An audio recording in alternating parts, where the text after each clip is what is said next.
High বন্ধুরা, শুভ দুপুর। Finally চলে এলাম।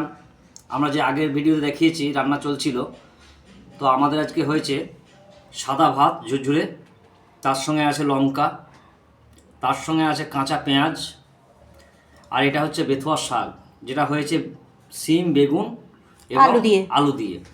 তার সঙ্গে আছে কষা কষা ঝোল ঝোল করে সুন্দর মুরগির মাংস, একদম মুরগির মাংস, দেখতেও খুব সুন্দর, খেতেও খুব সুন্দর। এবং মৌসুমি আজকে গ্রেভিটা ভীষণ সুন্দর করেছে এবং খেতেও খুব সুন্দর, কারণ আমি ফাইনালি আগে একবার টেস্ট করেছি। ভীষণ সুন্দর হয়েছে রান্নাটা। এবং আমরা এখন খাওয়া স্টার্ট করব দুজন মিলে। ভীষণ সুন্দর একটা খাবার। নর্মালি আমি আগেও বলেছি বন্ধুরা, যে মাংস যেদিনকে হয় বেশি আমি তরকারি পছন্দ করি না, ওই জন্য আমি ওকে বলেছিলাম যা শাক আর মাংস করো, কারণ শীতের সময় শাকটা খাওয়া অনেক জরুরি শরীরের পক্ষে।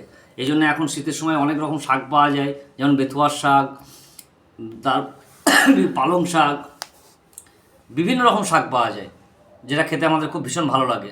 এবং ফাইনালি আমরা খাওয়া স্টার্ট করব। তো আজকে চিকেন কষা, সাদা ভাত, লঙ্কা পেঁয়াজ আর বেথুয়ার শাক। টাটা বন্ধুরা, আমরা খাওয়া স্টার্ট করি। নেক্সট ভিডিও রাত্রে আসবে। টাটা।